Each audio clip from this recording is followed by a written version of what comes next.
მოგესალმებით ძვირფასო გამომწერებო და პოტენციურ გამომწერებო დაგიბრუნდათ აბსურდის თეატრი, საკმაოდ საინტერესო თემებით და ამ თემების შესახებ მოგახსენებს ბატონი გიორგი. მეც მოგესალმებით. ჩვენ დღევანდელი სასაუბრო თემა არის პრორუსი პოლიტიკოსები ევროპაში და მოღალატე პოლიტიკოსები საქართველოში. და არგუმენტირებული თეორიის შემოგთავაზებთ. ვინ არის მართლა მოღალატე, ან ვინ არის მართლა პრორუსი? ხო, საერთოდ ვინ არის პოლიტიკოსი? საერთოდ არიან თუ არა პოლიტიკოსები ეგეთ საკითხავია ზოგიერთი. ხო და არგუმენტირებულად ვისაუბროთ და გამოვიტანოთ რაღაც დასკვნა. დაიწყეთ ბატონო გიორგი აბა. რომელი თემით დავიწყოთ? პრორუსი ევროპელებით თუ მოღალატე ქართველებით? მოდი, მოღალატე ქართველებით დავიწყოთ. ხო, მოკლედ, ბოლო ორი კვირა არის ეს თვითმმართველობის არჩევნების თემა ძალიან შემოტანილი არის პოლიტიკურ სივრცეში რა. ადრე რამდენიმე თვის პოლიტიკოსებმა რომ არ უნდა გავიდეთ, ეხლა კიდე ყველა გადმოვიდა აქეთ ვარიანტში რა და რა ფიქრობ მაგ სიტუაციაზე რომ თემა შემოაგდო და განვახცოთ მაგრამ. პირველ რიგში მინდა გავიხსენო ის რომ თავის დროზე გირჩს ყველა ლანძღავდა ამის გამო და საბოლოო ჯამში ისე ხდება რომ თლიანი პოლიტიკური სივრცე გირჩის ნარატივებს აითვისებს ხოლმე და გირჩს მაინც ლანძღავენ საბოლოო ჯამში, იმიტომ რომ ისინი კოცები არიან. ხო, მოკლედ, გირჩი და საზადობრჯგინზე იყო ხალხი რომ ეძახდა რომ ან მიიღებენ, არ მიიღებენ. დიდიალდოდ მიიღებს უმეტესობა რა. საბოლოოდ გამოვიდა რომ ეგენი იყვნენ ანტი-მეინსტრიმი, ანტისაზოგადოებრივი პოზიციები და საბოლოოდ გამოჩნდა რომ ეგენი გამოდგნენ მეინსტრიმი. ხო და ახლა რა ხდება, რატო არიან ესენი მოღალატეები რა? არჩევნებზე უნდა გავიდნენ თუ არა ქართული ოპოზიციური პარტიები. პირველ რიგში, მოდი ასეთ თეზის შემოვიტან, რომ რაღაცა თუ არ აკეთებს თავის საქმეს, ის არც ითვლება იმ რაღაცად. ადამიანი თუ არ ადამიანობს, მაშინ ეს ადამიანი არ არის. და პოლიტიკური პარტია პირდაპირ დეფინიციით, როცა წერია, რომ არის ინტერესთა ჯგუფი, რომელიც მიილტვის ძალაუფლებისკენ და საბოლოო ჯამში ამას არ აკეთებს და ამბობს, რომ მე ძალაუფლება არ მინდა და არ გავალ რაღაც არჩევნებზე, არამედ რომელიც ყველაზე მარტივი გზა ძალაუფლების მოსაპოვებლად, ეს არის უბრალოდ მიზნის დაკარგვა საერთოდ და გაუცხოვება საკუთარი თავისგან პარტიის. ეგიც როგორ რაღაც არის რეალურად, ზოგადად პოლიტიკური პარტიის მიზანი, პოლიტიკის მიზანი პოლიტოლოგიურად არ ხელისუფლებაში მოვიდეს, ან მანდატები მიიღოს პარლამენტში, იქნებ საკრებულო თუ რაღაცა. ეხლა ყველა ამბობს უარს რა. ეხლა მე სიტუაცია რაც არის, ყველა ბოიკოტშია, მართლა ძიმე სიტუაცია, იმიტომ რომ ავტორიტარიზმის გზაზე ვდგავართ უკვე და რამდენიმე ნაბიჯი და უკვე ავტორიტარიზმისკენ წავალთ, მაგრამ თუ რაღაც ქმედით ნაბიჯი არ გადავდით და რაღაც ალტერნატივა არ განვიხილეთ, ეს პატიმრების დარჩებია, კიდევ ბევრი პატიმარი დაემატება, სოლიდარობა მაგ პატიმრებს, რა თქმა უნდა, იმიტომ ძალიან ბევრი არიან და იდეის ნამდვილად პატივსაცემი ხალხია, იმიტომ რომ მათ საკუთარი სიცოცხლე კი რა ცხოვრება გაწირეს ფაქტობრივად. ჩვენ ტოლაბიჭები 8 წლით მიდიან ციხეში და თინი ახალგაზრდობას კარგავენ, დასაფასებელია ნამდვილად. პროსტა რაღაც ალტერნატივა ნამდვილად უჭირდება, რომ ეს ადამიანებს დავიხსნათ ციხეში და ისე დავიხსნათ, რომ სხვების არ დაამატონ და ციხიდან, რა თქმა უნდა. ხო და ალტერნატივები მისაღებია და ამაზე მსჯელობა უნდა გაიხსნას რეალურად. გირჩი რო ლაპარაკობდა, ვიცი რა, ტელევიზიაში დავუშვით რომ ამ თემაზე ვიდებატოთო, ყველამ გამოვაწყოთ ქოცებო, ეს როგორ შემოგაქვთ, მოღალატეებო, ტერორისტებო, დაძირლებო და შოლანძღავში როგორც ამოხსოვნენ, ლოლანძღავს ხომ ვიღაცა, მასე გამოვლანძღა საცხალი გირჩები და ეხა კიდე ხაზარაძე გამოვიდა და მართლა უნდა გავხსნათ მსჯელობა, მაგრამ ხაზარაძის გახსნის მსჯელობის მე არ მესმის რეალურად, იმიტომ რომ საკუთარი ტელევიზია აქვს რეალურად. ხა საქართველოში ყველაზე დიდი ოპოზიციური მედია დარჩა ეგ, იმიტომ რომ სხვა ფაქტიურად აღარ არის. ერთია ფორმა და იმის რეიტინგის დავარდნილი და უკვე ფინანსური კრიზისი აქვს და პირველია და ისე ჩაკეტილია რეალურად ახლა. გირჩების გარდა ბევრი ადამიანები დაბლოკილია მაგ ტელევიზიაში, იმიტომ რომ ანტიხაზარაძე აქვს ნათქვამი, ან კიდე ისეთი რიტორიკა აქვს შემოგდებული, რომ რეალურად ქოცების წამოსხებად კაი რაღაცა არის, მაგრამ ვერ ხვდებიან მაგას. კი. ყველა ვარიანტში. უბრალოდ ნახეთ ახლა რა ხდება რა. ხაზარაძე ამ შემთხვევაში ესეც საუბრობს. ჩემთვის პირადად მისაღებია, როგორც თეზისი, რომ პოლიტიკური პარტია უნდა გადიოდეს არჩევნებზე. თორე რას მიკეთებს ის, რა გაუკეთებიათ პოლიტიკურ პარტიებს, იმის იქით, ხო? რაც საკეთებდა, ან ქოცები დარაზმავდნენ ხალხს და რაღაც უბედურებას იტყოდნენ და აქცია იკრიბებოდა ისიც თვითორგანიზებით. ან კიდე, რა ვიცი, მე არ მახსოვს რამე გაეკეთებინოს ნებისმიერ პოლიტიკურ პარტიას. რეალურად რო გავიხსნათ, არჩევნების წინა პერიოდი. სანამ პირველი რუსული კანონი არც მანამდე არაფერი უკეთებია. პირველი რუსული კანონის ამბავი ხო გახსოვს რა? ხო ჩავარდა. 20-ს მაშინ ხარდაჭერები ყავდა, ოპოზიცია მობილიზებული არ იყო და ეს მეორე რუსული კანონის რომ არ მიეღოთ რა და ეს სიტუაცია დაევიწყებინათ. 20-24-ზე თავისუფლად ჩაივილი და ისე რომ გარდნერი გაყალბების ეჭვები არ იქნებოდა რა, იმიტომ რომ ოპოზიცია მაგარი სუსტი იყო მაშინაც. კი, არაფერს არ აკეთებდა. უბრალოდ ამ რადიკალიზაციამ ასე რომ თქვა გამოიწვია, რომ ბევრი ამორჩეული მივიდა და ხარდაჭერა გამოუცხადა ოპოზიციას. ჩვეულებრივი ამბავია.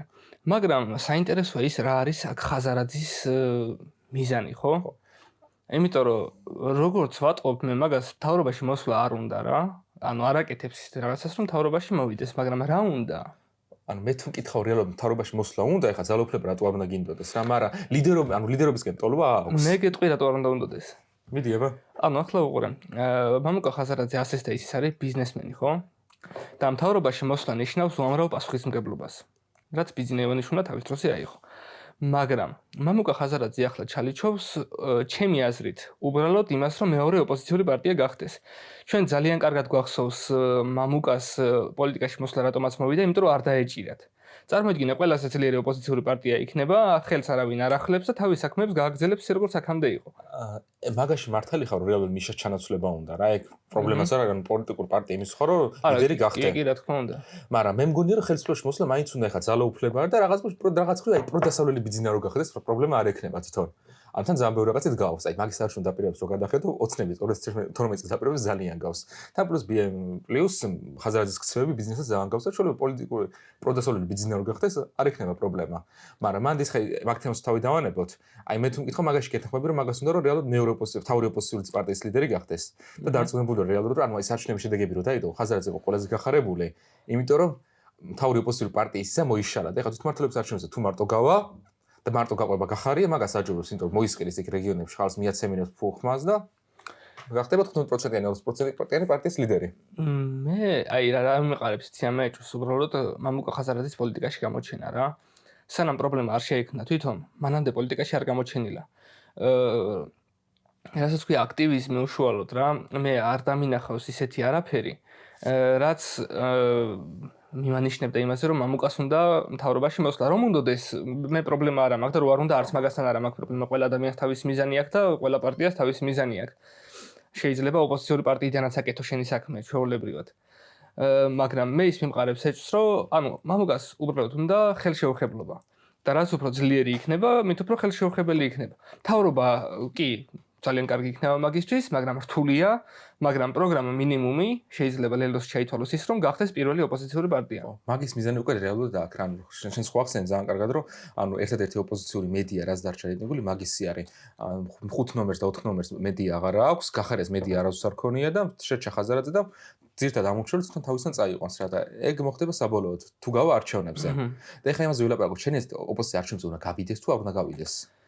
მე ყველა ვარიანტში ვფიქრობ, რომ უნდა გავიდეს და პატარა გადახვევას გავაკეთებ, რას ვამბობდი წარსულში. ასეთი რაღაცა იყო სალომე ზურაბიშვილი რომ გამოჩნდა მაშინ რა. მე სალომე ზურაბიშვილი არც პიროვნულად მომწონს და არც როგორც პოლიტიკოსი, იმიტომ რომ ჩემი აზრით ძალიან დამაზიანებელი ქმედებები გამოიწვია, ეს ძალიან დამაზიანებელი შედეგები გამოიწვია მისმა ქმედებებმა. და თავიდან ვამბობდი იმას, რომ სალომე ზურაბიშვილის იმედი არ მაქვს, მაგრამ საბოლოო ჯამში მე ჩამესახა რაღაც იმედი, რომ ანუ კი რაღაც დებილობებს საუბრობს, მაგრამ ხალხი მიყვება. კარგი, მე გაყვეს, თუ ანუ მე იმას კი არ ვამბობდი, რომ თუ ისინი მოვიდნენ 4-5-25 მთავრობაში ქვეყანა აშენდებოდა. არა, პირიქით, უბრალოდ პრეცედენტი დაიშვებოდა ის, რომ დიქტატურა მოვიშორეთ უკვე მეორედ რა.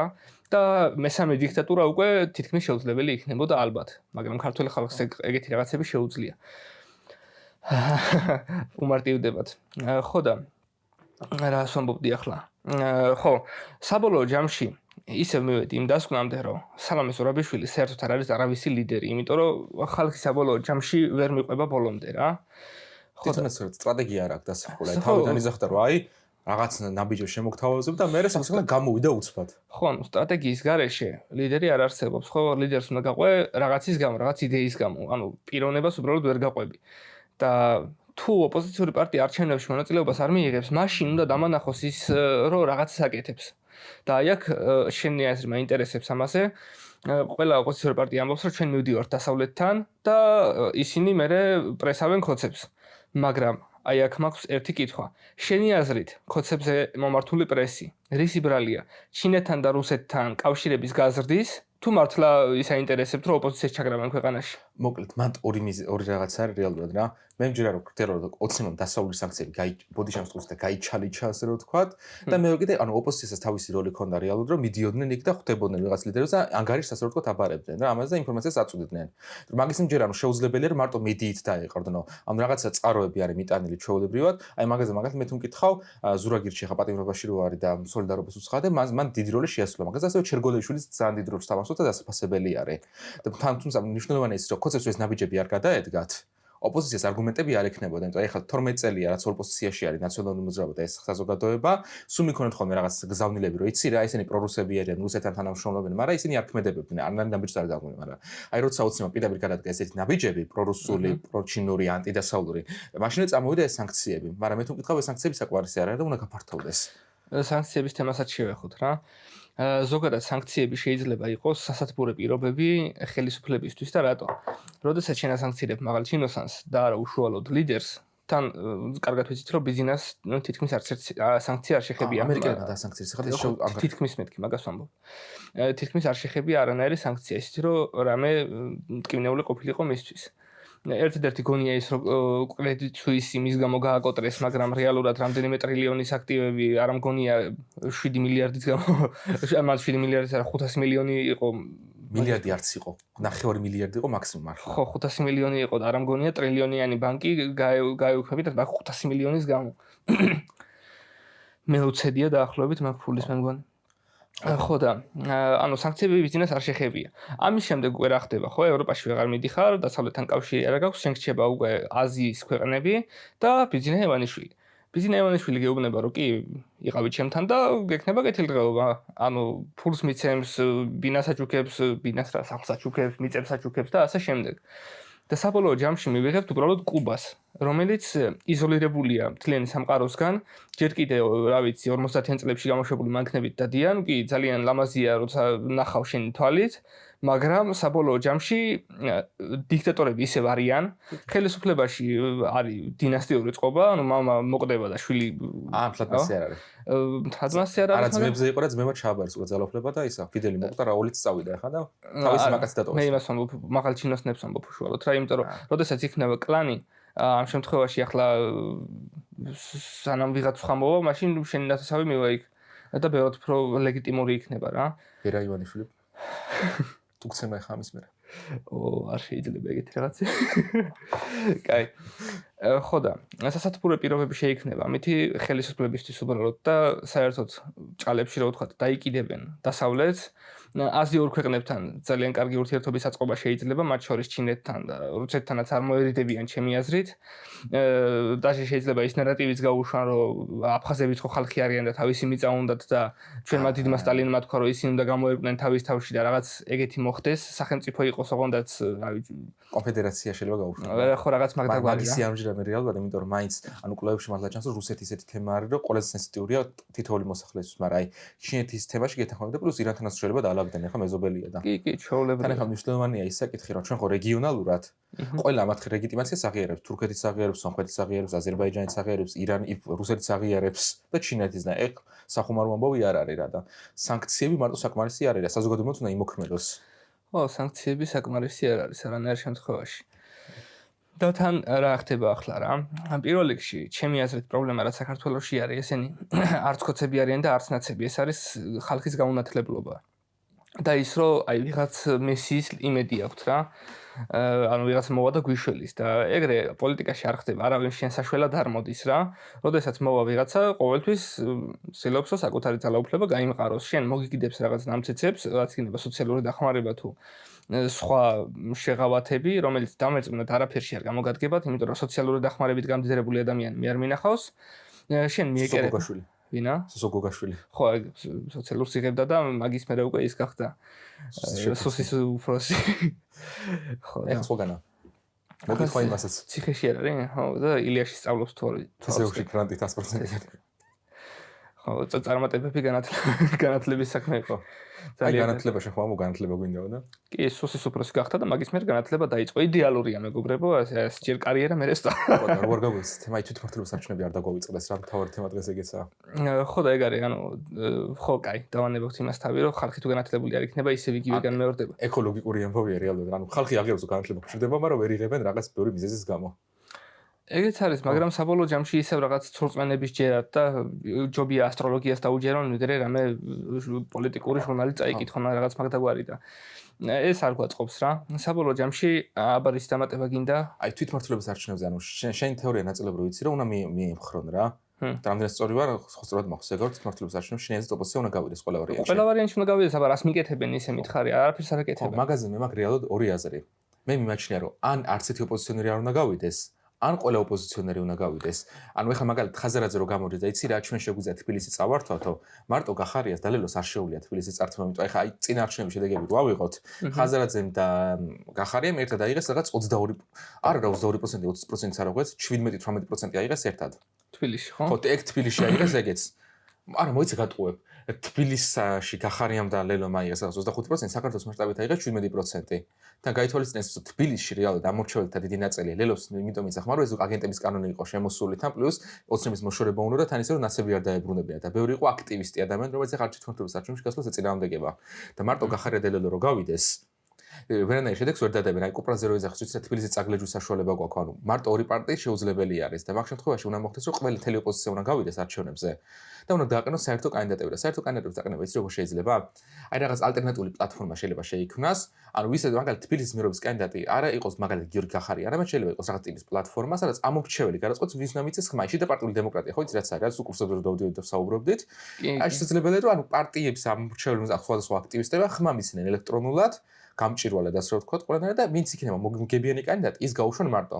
იმიტომ რომ ეხლა მაგალითად ყველა ოპოზიციის წინააღმდეგ თავის მერობის კანდიდატი გაუშვას და არა ეგ სისულელია კი. და პლუს საკრებულოში მაჟორიტარობის კანდიდატი რო წავს, იმ წელს წააგენ, აი 20-21-ში, როცა 20-ის მიმართ რეიტინგი საკმაოდ დაბალი იყო, ოპოზიციამ ის როგორ განსაკნა, საერთო კანდიდატები კი გაუშვა, მაგრამ ცუდი კამპანია ჩაატარეს და ოცნებაში პირველივე ტურზე 40%-იანი ხმარდაჭერა ჰქონდა და 40% კიდე საკრებულოში. არის უმრავლესობა და მეორე ტური არ გჭირდება. და ეხლა ჩვენ გვჭირდება რომ მაჟორიტარები, მერობის კანდიდატები იყვნენ საერთო ოპოზიციურები, რათა 40-40-ზე დარდეს მაგალითად პირველი ტური და მეორე ტურში უკვე ოპოზიცია მოუგოს. და საერთო კანდიდატებს უკვე მნიშვნელობა აქვს რა. და მაგრამ თუ ყველა გავა, უნდა გავიდეს. თუ არავინ არ გავა, მაშინ არ უნდა გავიდნენ, იმიტომ რომ ესე სანახევროდ გასვლა არაფერ შედეგს არ დადებს. ყველა ვარიანტი ეგრეა რა. და ერთმანეთს ჭამენ ახლა. ხო და რასაც შენ ამბობ. პრობლემა ისაა, რომ რეალურად 4-ებსა და 5-ებს ყველაზე ნაწილი ნაკლებად აწყობთ გასვლა. აი გახარიასაც ყოფს, იმიტომ რომ ამ არჩევნებში გახარიამ კაი შედეგი დადო, ლენომაც არ დადო ცუდი შედეგი და უფრო განავითაროს, იმიტომ რომ ბევრი ფული აქვს. 5 ნომერს კიდე არ აწყობს, იმიტომ რომ ის აქვს. თბილისში ყველაზე დაბალი რეიტინგი აქვს. მესამე ადგილზე გავიდნენ და პირიქით უფრო მეტად დაარტყავს ეს მაგალითად და ეხლა ბოიკოტის შემთხვევაში თქვა, რომ ჩვენ ისევ ძლიერები ვართ, ჩვენ მე წარმატებას მივაღწევთ რაღაცა, მაგრამ ეხლა რო გასულიყო არჩევნებზე, გამოჩნდებოდა ცუდი რაღაცა. სათითაოდ გასვლას, რა თქმა უნდა, აზრი არ აქვს, იმიტომ რომ ქართული ოცნება არის მონსტრი, ძალიან დიდი, რომელსაც ერთი პატარა ოპოზიციური პარტია ვერ დაამარცხებს, რა თქმა უნდა, კოალიციურად უნდა იყოს კოორდინირებული მუშაობა.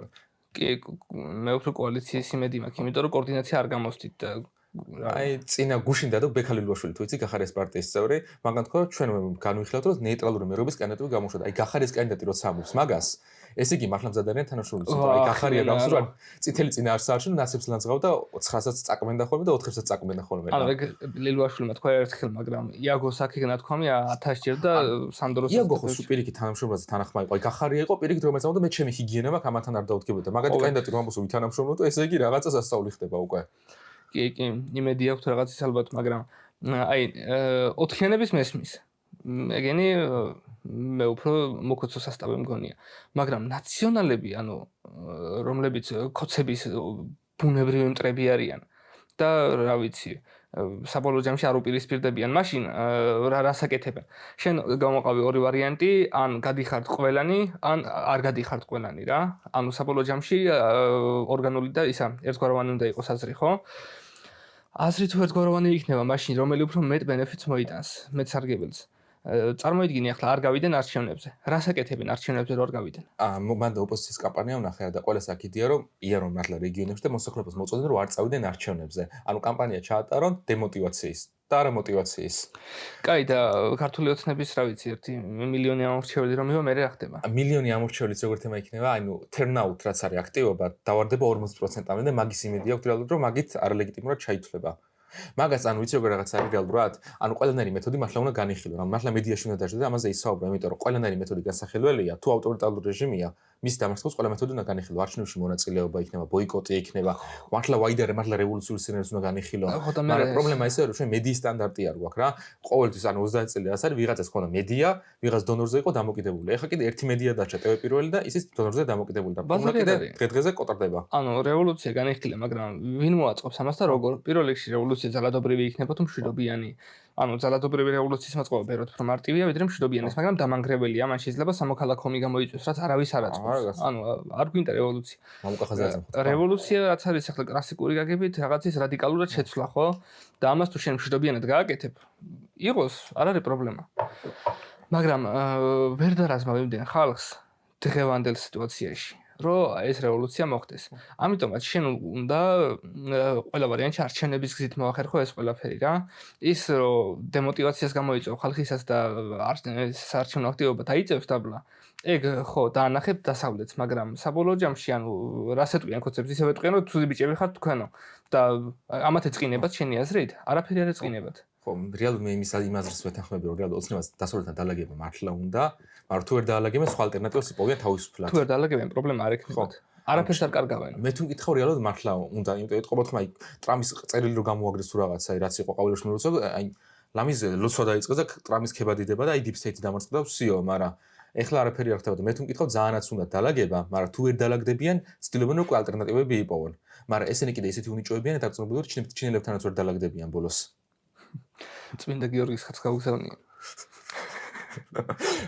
აი მაგას ხოდროს მოყვეთ მე და აი მოკლედ ეხლა რო გადავიდეთ ანუ ეს თემა რა მე ხო ზოგადად საგარეო პოლიტიკას ბევრს საუბრობ ხოლმე ან სხვადასხვა ქვეყნის არჩევნების ისტორია იქნება თუ რა იქნება აი საქართველოში ძალიან უყვართ სერბეთის მაგალითების მოყვანა და სერბეთში რეალურად 90-იან წლებში მილოშევიჩი იყო ხელისუფლებაში აი 97 წელი იყო და ჩატარდა ადგილობრივი არჩევნები და მაშინ ოპოზიცია გავიდა იმ სოციალისტურ კომუნისტურ რეჟიმში და თვითმმართველი რეგიონები მართლა მოიგო აი ნოვი სადი არის მეორე ქალაქი როგორც ჩვენი ქუთაისია ბელგრადი მოიგეს და სხვადასხვა ოპოზიცია მაშინ გავიდა კოორდინირებულად და მოიგეს არჩევნები მაგრამ იმის გამო რომ მე ვერ ეთანამშრომლობ მე დაიშალნენ და მაგის გამო რამდენიმე 3 წელი დაახლოებით ის სტატუს კო იყო ისე ჩვეულებრივ ამას დააზიანა საბოლოო 2000 წლებში შეიქმნა უკვე 1998 წელს შეიქმნა და ეს შეიქმნა ოტპორი აი კმარასავით როგორც იყო იქ და სამოქალაქო საზოგადოება გაძლიერდა და ამ სამოქალაქო საზოგადოებამ ოპოზიცია გაერთიანა კიდე ერთხელ და ამ ოპოზიციის ერთიანობამ წამოიყვანა თავისი კანდიდატი, შექმნა ახალი ტიპის ალტერნატივა, რამაც მილოშევიჩი დაამარცხა და ჩვენ რეალურად ჩვენც ეგ გვჭირდება, რომ ან ალტერნატივა უნდა შეიქმნას, რომელიც იმას ძლიერი და ბოდიშ და მისი მხარდაჭერა არ გაგიტყდება, ასე რომ ვთქვათ. ეხლა მაგალითად ჩვენ ხედავთ, რომ საქართველოს ოპოზიციური პარტიის მხარდაჭერა ტეხავს, იმიტომ რომ ზოგიერთმა პარტიის ლიდერმა ისეთ სიგიჟები გააკეთა, რომ ცხვენეთ რომ აღიარონ.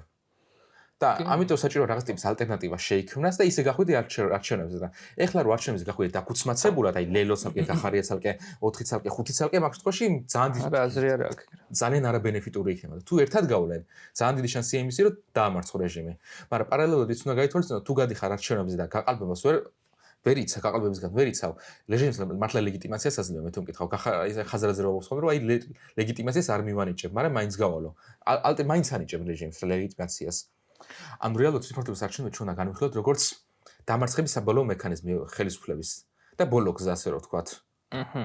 და ამ ყველაფერი ამ დაგეგმილი უნდა იყოს ყველაფერი. არის ხარახურა კი არა, ანუ პირდაპირ უნდა გათვისნობირებული იყოს, რომ უნდა დამარცხო რეჟიმი.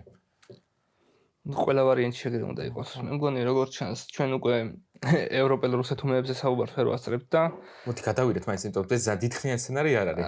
არა, შემდეგ ეპიზოდში ჩავშალოთ კარგად. კაი, მე პრობლემა იქ უკრაში გავუშვათ ეგ ამბავი.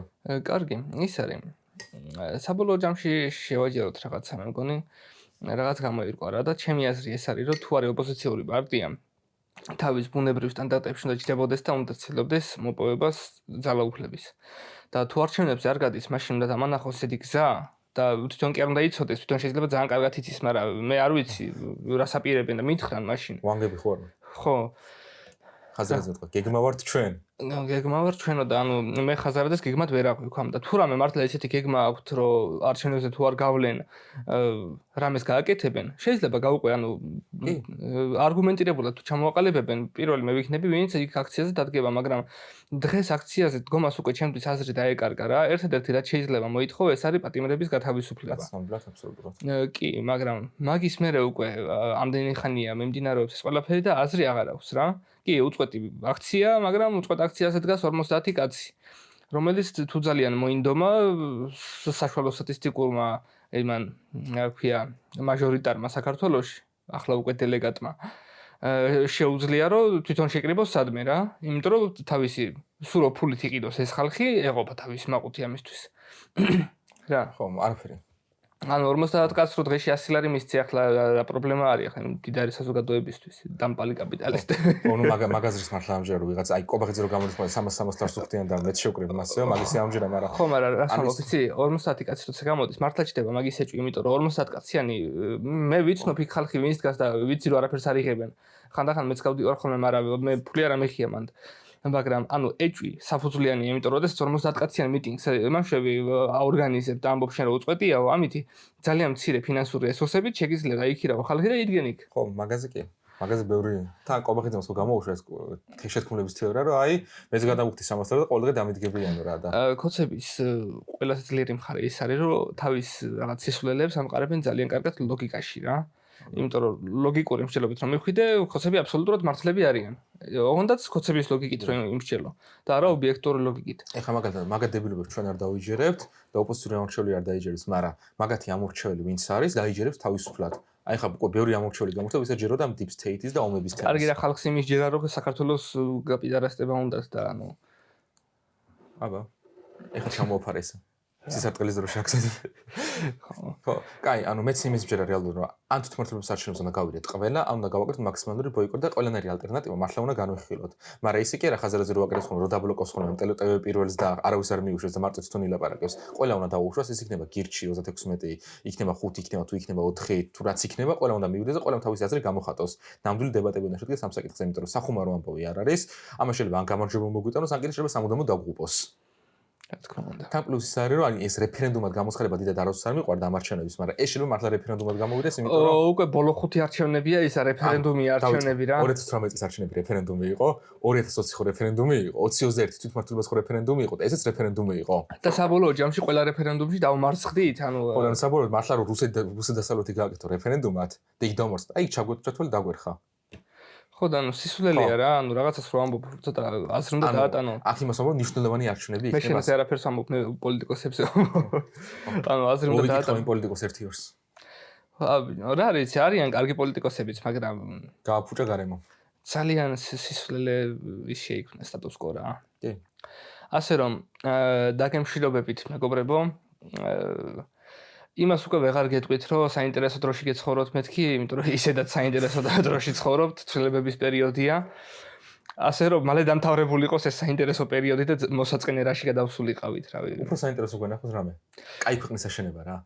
კაი ქვეყანა. კაი ქვეყნის აშენება საინტერესო არ არის, იმიტომ რომ მოსაწყენი პროცესია. იდეოლოგიური დებატები რო იქნება. არც აქციებია, არც არაფერია. ბიჭო, იდეოლოგიური დებატები. მემარცხენეები არ მიყვარს, მაგრამ აი მაგათი პრომკავშირების პროტესტს რო ხედავ ხოლმე, მაგრამ სიამოვნებს. ნეტა მაგ დღეს მომასწრო მართლა რომ ადამიანს დაუპირისპირდები იმაზე რომ შენ იდეოლოგიურად არ ხარ მართალი. აი აქ რო შენ მაგერად მეჟდას ვინმე ლევაკი. ან შედრები ცენტრის და გამოვლენწყო მაგაზე რომ არასწორი ხედვები აქვს. იმან მაგაზე გამოვლენწყოს, მაგაზე რა ჯობია. დავიღალე რუსო იმას სახელი თუ კაი ქვეყანა გვინდა ჩვენს. კაი ახლა გადავიჭერეთ ოცნებებში. კაი დაგემშვიდობებით. ხო, ბოლო მოწოდება თუ ვინმეს გინდათ მსგავსი დებატი, არხის რა ქვია სივრცე გახსნილი ამისთვის, თუ გინდა შენ ძმაკაცი მოიყვანე და დებატი აქვს, თუ გინდა ჩვენ დაგვიჯექი, საყვარელი მოიყვანეთ. ანუ შეზღუდულები არა ვართ მაგაში, არც ქორწინების მოწმობა გვჭირდება, არც რამე პარტნიორობის დამადასტურებელი საბუთი, ასე რომ ნებისმიერ დროს შეგიძლიათ მოხვიდეთ და რამეთზე იდებატოთ. ან გვედებატოთ.